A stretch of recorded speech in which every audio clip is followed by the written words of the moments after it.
குருவே சரணம். அனைவருக்கும் வணக்கம். சித்தர்கள் கலாச்சாரத்தின் அடிப்படையில் வந்த மெய்யியல் கல்வியை முன்னுரையாக வைத்து முன்மாதிரியாக வைத்து திருச்சிற்றம்பல கல்வியை அடுத்த கட்டம் கொண்டு போவதற்குண்டான ஒரு முழுமுதற் முயற்சியாக வந்து பார்த்தீங்க அப்படின்னா மெய்ஞானத்தையும் மாடர்ன் சயின்ஸையும் இரண்டையும் ஒன்றிணைத்து அற்புதமான, அதாவது இப்போ மனுஷன் எதுக்காக எல்லாரும் ஓடிட்டு இருக்கோம், மேனிஃபெஸ்ட் பண்ணணும், வேணுங்கிறத ஈஸியாக அச்சீவ் பண்ணணும். அப்போ மனிதனுடைய உடம்புல இருக்கக்கூடிய ஆற்றல் ஓரளவுக்கு தான் பொருள்களை அடையிறதுக்கு அச்சீவ் பண்ணுது. அப்போ நம்ம என்ன பண்றோம், உயிர் சக்தியாகிய ஆன்மீக சக்தியை, ஆன்ம சக்தியை உடலில் அதிகப்படுத்தும் போது மெடிடேஷன் மூலியமாகவோ தான தர்மங்களின் மூலியமாகவோ இல்லை நம்ம வேற ஏதாவது ஜீவகாருண்யத்தின் மூலியமாகவோ அதிகப்படுத்தும் போது ஒரு காலகட்டத்திற்கு மேல என்ன ஆகும்னா we can achieve anything that we need in this world in a short span of time. அது எப்படிப்பா பாசிபிள்? இறையருள் என்பது என்ன? எனர்ஜின்னு அர்த்தம். போட்டான் சொல்றோம் இங்கிலீஷ்ல. அப்ப அந்த போட்டான் கதிர்களையும் நமது அருட்சக்தியாகிய உபகார சக்தியை உடம்புல எப்படி அதிகப்படுத்துறதுன்னு தெரிஞ்சுன்னா we will become a magnet. நம்ம ஒன்ஸ் மேக்னெட் ஆயிட்டோம்னா இந்த உலகத்தில் எதை வேண்டுமானாலும் அச்சீவ் பண்ண முடியும். ஸோ அப்படிப்பட்ட அந்த சாகா கல்வியை, ஞானத்தை உணரக்கூடிய கல்வியை, ஸோ 16 செல்வங்களும் பெற்று பெருவாழ்வு வாழுங்கன்னு சொல்லுவாங்க. அதுல ஒரு செல்வம் வந்து பணம், அதுல இன்னும் ஆயுள் இருக்கு, அதுக்கப்புறம் வந்து பாத்தீங்கன்னா அறிவு இருக்கு, கல்வி இருக்கு, ஞானம் இருக்கு, நிறைய இருக்கு. அந்த வகையில் பார்க்கும்போது பணமும் ஒரு செல்வம் தான். பணத்தையும் அடைந்து அனைத்தையும் அடைவதற்குண்டான ஒரு மாபெரும் வழியாக வந்து பாத்தீங்கன்னா முழுக்க இந்த ஞான கல்வி என்பது பயன்படுகிறது.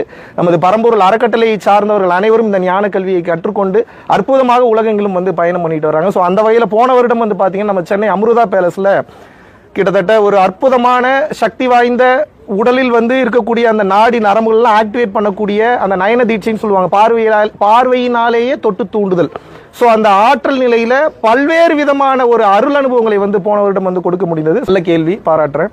பரம்பொருள் யோகம் அப்படின்றது மட்டும் இல்ல, யோகம் அப்படின்னா என்ன அப்படின்னா இணைதல்னு பொருள். எதோட இணையுது? மனம் ஆன்மாவோடு இணைந்தால் அதுக்கு பெரிய யோகம்.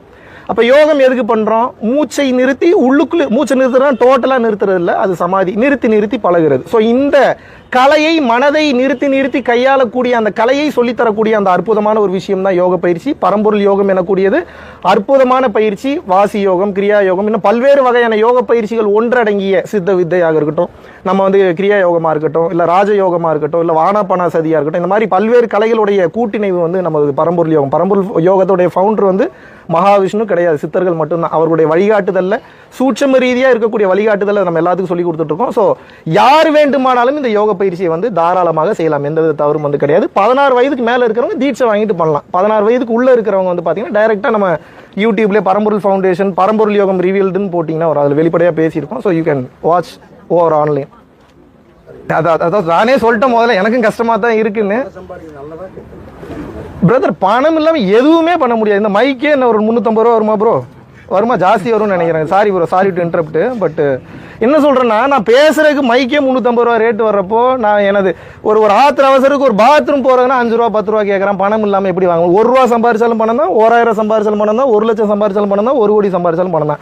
பெறுவதில் எந்த தவறும் இல்லை இந்த உலகத்துல. தொல்காப்பியர் தெளிவாக சொல்கிறார், பெரு, உன் மொத்த தேவைக்கும் பெரு, எந்தவித தவறும் இல்லை. ஆனால் இந்த உலகத்தை விட்டு நீ செல்வதற்கு முன்னால் ஈதல் எனும் குணத்தால் அத்தனையும் கொடுத்து விடுங்கிறார். இங்க எல்லாரும் பெறுறோம், அதுல பிரச்சனையே இல்லை, கொடுக்கறதுக்கு மறந்துடுறோம், அதான் ப்ராப்ளம். ஈதல் இசைப்பட வாழ்தல் அது வல்லது, ஊதியம் இல்லை உயிருக்கு. அதான் 16 செல்வத்துல ஒரு செல்வம் தனலட்சுமி, அப்புறம் தைரிய லட்சுமி இருக்கு, சந்தான லட்சுமி இருக்கு, வீரலட்சுமி இருக்கு, சௌபாகிய லட்சுமி இருக்கு. அந்த லட்சுமி எல்லாம் ஞானம் வந்தா தானா வந்துடும். பணமும் ஒரு செல்வம், நிச்சயமாக பணம் அவசியம். பணத்தை தன் தேவைக்காக மட்டும் இல்லாமல் பொருளை அருளா கன்வெர்ட் பண்ண தெரியும். அதுக்கு தான் நம்ம சத்சங்கம் எல்லாம் தொடர்ந்து செஞ்சுட்டு இருக்கோம். அதுக்கு உண்டான காரணமா நான் என்ன வெளிப்படையா பாக்குறேன் அப்படின்னா, சொல்லலாமா வேணாம்? சரி சொல்லுவோம், அப்புறம் நம்ம வாயும் சும்மா இருக்க மாட்டேங்க. இளம் வயது கல்வியிலேயே ஞான கல்வி ரொம்ப அவசியம் பிரதர். டோன்ட் மிஸ்டேக் மீ, எங்க போனீங்கன்னாலும் இதுதான். ஏன்னா அடிப்படையிலேயே ஞானம் வந்துருச்சுன்னா, இது என்னோடதுன்னு நினைக்கிறதுனால தானே இவ்வளவு பிரச்சனை. மெகா டிவி ஓனர் வேற, இது என்னோடதுன்னு நினைக்கிறதுனால தான் இந்த மைக்கு யாருக்கும் கொடுக்க மாட்டேன். இது என்னதே இல்லைன்னா நீ போகும்போது எடுத்துட்டு போயிருங்கன்ற, அவ்வளவுதானே. அவ்வளவுதான் முடிஞ்சு. இந்த மைக்கை நீங்க அப்படியே ரிப்ளிகேட் பண்ணிக்கிங்க எல்லாத்துக்கும். பணம் என்னதுன்னு நினைச்சா வலிக்கும், தங்கம் என்னதுன்னு நினைச்சா வலிக்கும், புருஷன் என்னதுன்னு நினைச்சா வலிக்கும். நீங்க கேட்கலாம், ஏன்டா என் புருஷனே எப்பறானா என்னதுன்னு சொல்லாம இருக்க முடியும்? இங்க யாருக்கும் சொந்தமானவர்கள் கிடையாது. இவர் எனக்கு சப்போர்ட் பண்ண வந்திருக்கிறாரு, இவர் எனக்கு சப்போர்ட் பண்ண வந்திருக்கிறாரு. டைம் முடிஞ்சோன்னா அவர் வேலையில் அவர் பிஸி ஆயிருவார், என் வேலையில் நான் பிஸி ஆயிருவேன், அவ்வளவுதான். So connected to everything, attached to nothing, connected to everything, needing nothing attracts everything. That's the base formula. 100% அவர்களுக்கு பொருள் சார்ந்த அறிவு மட்டும் கொடுக்காமல், மார்க்சிஸ்டத்தை அடிப்படையாக மட்டும் வச்சு சொல்லாம, யார் பெரியவன் யார் சின்னவன்றதை மட்டும் வச்சு போகாம, யார் பெஸ்டான ரேங்க் வாங்குறாங்க, யார் பெஸ்ட் பேச்சு போட்டியில பேசுறாங்கன்றது மட்டும் போகாம, கற்றுக்கொள்வதில் இருக்கக்கூடிய ஆனந்தத்தை மாதிரி கற்றுக்கொண்டதை மறப்பதிலும் ஒரு ஆனந்தம் இருக்கு, அதையும் சொல்லிக் கொடுக்கணும். அதான் ஞான கல்வி. தினமும் எதையாவது நீங்கள் கற்றுக்கொண்டே இருந்தீர்கள் என்றால் அறிவு, கற்றுக்கொண்ட எதையாவது ஒன்றை தினமும் மறந்து கொண்டே இருந்தீர்கள் என்றால் ஞானம். ரெண்டு வேற வேற கான்ட்ராஸ்ட், பட் ரெண்டுமே நம்ம கத்துக்கணும். எல்லாரும் இன்னைக்கு ஒன்று லேர்ன் பண்ணிடுறோம் பிரதர். இப்போ நீங்களே எடுத்துக்கங்களேன், நம்ம குடும்பத்தில் வராத சண்டை நீங்க பாக்குறீங்க, நம்ம குடும்பத்தை பத்தி உனக்கு எப்பறா தெரியுன்றீங்க. எல்லாரும் குடும்பத்தையும் வராத சண்டை தானே. அப்ப நான் சண்டையை வச்சே பேசிக்கா வந்து சொல்றேன். இப்ப எல்லாருக்குமே இருக்கக்கூடிய ஒரு பேசிக் விஷயம் என்ன, இவர் என்னுடையவர் நினைக்கும் போது உரிமை கொண்டாடணும்னு தோணுது, பிடிச்சி வைக்கணும்னு நினைக்கிறேன். இது என்னது இல்லைன்னு நினைச்சிட்டு உங்களுக்கு அந்த அட்டாச்மெண்ட் வராது. இது உடனே நடக்காது. ஒரு சில பேருக்கு உடனே நடக்கும், ஒரு சில பேருக்கு லேட்டரா நடக்கும். பற்றற்று வாழ் ஈஸியா சொல்லலாம், ஆனா பற்றற்று வாழ முடியாது. அப்ப எப்படி பற்றற்று வாழ்றது? செய்யற வேலையை செய்யணும், செய்யற கடமையை செய்யணும், அதுல இருந்து எதை எதிர்பார்க்க கூடாது, பிரதிபலனை எதிர்பார்க்க கூடாது. இப்படி செஞ்சீங்கன்னா அதுக்கு பேர் நிஷ்காமிய கர்மா. Anything you do without expect anything in return, that will be considered as dharma. தர்மம் எப்போதும் கர்மங்களை அளிக்கும், அதுல எந்த வித மாற்று கருத்தும் கிடையாது. ஒரே விஷயம் தான், இன்பம் என்றால் தவறான வார்த்தை, துன்பம் என்றாலும் தவறான வார்த்தை, அமைதி மிகச் சரியான வார்த்தை. இன்பம் என்பது ஆர்ப்பரிக்கும், துன்பம் என்பது அடிமட்டத்துக்கு கொண்டு போயிடும். இன்பமும் இல்லை துன்பமும் இல்லை. கவிஞர் கண்ணதாசன் அழகா சொன்னார், வருவதை கண்டு மயங்காமலும் போவதை கண்டு கலங்காமலும் எவன் ஒருவன் சம நோக்கத்தோடு இருக்கிறானோ துன்பம் அவனை நெருங்குவதில்லை. அது என்ன தெளிவா சொன்னா, கவையாகி கொம்பாகி காட்டகத்தை நிற்கும் அவை எல்லாம் நல் மரங்கள், சபை நடுவே நீட்டோலை வாசியான், குறிப்பறிய மாட்டாதவனே நல் மரம்ன்றாங்க. ஸோ எல்லாரும் ஒண்ணுதான்.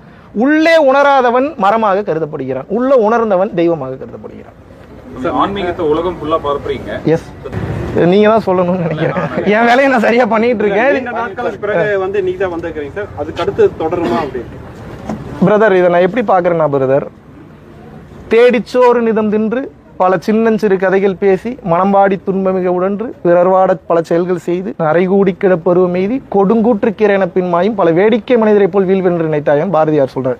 இறுதியா என்ன தெரியுமா சொல்றாரு, பேசி ஒன்றும் பயனில்லை, அனுபவத்தால் தெளிந்து உணர்வதே ஞானம் அப்படின்னு சொல்லிட்டு முடிச்சிடுறாரு.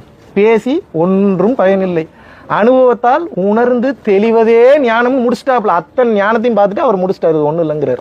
ஸோ அந்த வகையில் பார்க்கும்போது இந்த உலகத்திற்கு அனைத்தும் அவசியமான ஒன்றுதான். இந்த மாதிரியான சூழ்நிலையில தடைகள் என்பது இது சூழ்நிலை பிரதர், சூழ்நிலை தான் கிரியேட் பண்ணுது. தனி மனிதன் எப்போதும் வந்து பிரச்சனைகளை கிரியேட் பண்ண முடியாது, சூழ்நிலைகள் தான் பிரச்சனைகளை கிரியேட் பண்ணும். நம்ம என்ன பண்றோம், தனி மனிதன்ட்ட சண்டைக்கு போயிடுறோம்.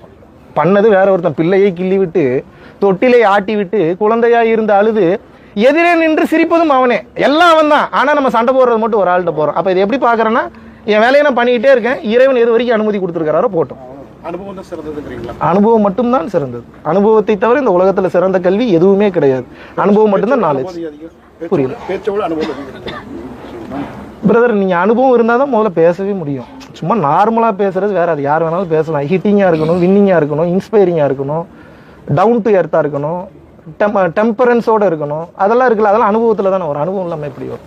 இன்றைய இளைஞர்களுக்கு நீங்க கடைசியா சொல்லிக்கிறது, I love you all, please love everyone, spread love. போதுங்க, நிறைய கோடீஸ்வரங்களை பார்த்தாச்சு, நிறைய ரோல்ஸ் ராய்ஸ் கார் பார்த்தாச்சு, நிறைய பென்ட்லி BMW நிறைய பார்த்தாச்சு, நிறைய அட்வைஸ் பார்த்தாச்சு. இப்போ இந்த உலகத்துக்கு என்ன வேணும்னா லவ்வர்ஸ் வேணும். லவ்வர்ஸ் நீங்க நினைக்கிற லவ்வர்ஸ் இல்லை, நான் இருக்கேன்டா, வாடா பாத்துக்கலாம்டா, ஒன்றும் இல்லடா, அந்த தைரியத்தை கொடுத்துட்டீங்கன்னா போதும், அந்த பிரச்சனை வெளியில வந்தோம். இன்னைக்கு அதை சொல்றதுக்கு ஆள் இல்லை.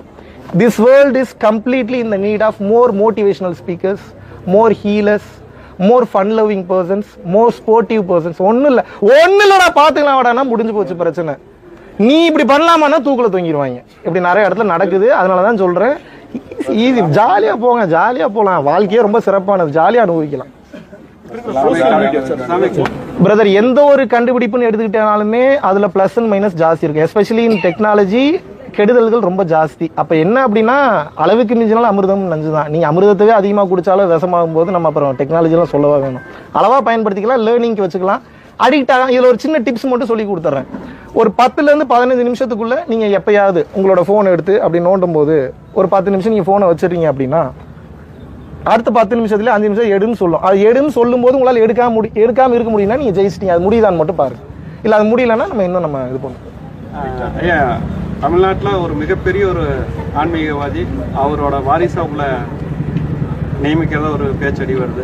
அவர் மட்டும் வாரிசு, நீங்களே வாரிசா எடுத்துக்கங்க, நீங்களே எடுத்துக்கங்க. நான் எல்லாரும் வீட்டு புள்ள தானே ப்ரோ, அவர் எடுக்கிறேன்னா சந்தோஷம் தானே bro. I love you all. வேற ஏதாவது இருக்கா? ரஜினிகாந்த் வந்து ஆன்மீகம் வந்து எல்லாருக்குமே அதை கற்றுக்கணும், ஆன்மீகம் வந்து அவ்வளவு முக்கியம் யங்ஸ்டர்ஸ் அப்படின்னு ரஜினிகாந்த் சொல்லியிருக்காரு. இதை பத்தி நீங்க என்ன நினைக்கிறீங்க? 100% மாற்று கருத்து இல்லை. ஆன்மீகம் என்பது மனிதனுக்கு உண்டானதல்ல, 84 லட்சம் யோனி பேதங்களுக்கும் உண்டானது. உலகத்துல உயிர்களாக பிறந்த ஒவ்வொரு உயிருக்கும் இந்த உலகத்துல வாழ்றதுக்கு உரிமை உண்டு. இப்போ நான் சிம்பிளா ஒன்று கேட்டா உங்களுக்கு புரிஞ்சிடும். மனுஷன் என்ன பண்றான், தன்னோட அறிவு கம்மியா இருக்கிற உயிரினங்களா கொண்டுட்டு இதெல்லாம் படைக்கப்பட்டதே இதுக்குதான்றான். பாராட்டணும், சூப்பர், நல்ல ஐடியா, நல்ல அறிவு. நான் என்ன கேட்கிறேன், 8 அறிவு இருக்கக்கூடிய ஒரு உயிரை இப்ப இறைவன் படைச்சு 6 அறிவு இருக்கிறதெல்லாம் போட்டு தள்ளு அப்படின்னாரா நம்மளால ஏத்துக்க முடியுமா? Think about it. குருகடாட்சம் நல்லதே நடக்கும்.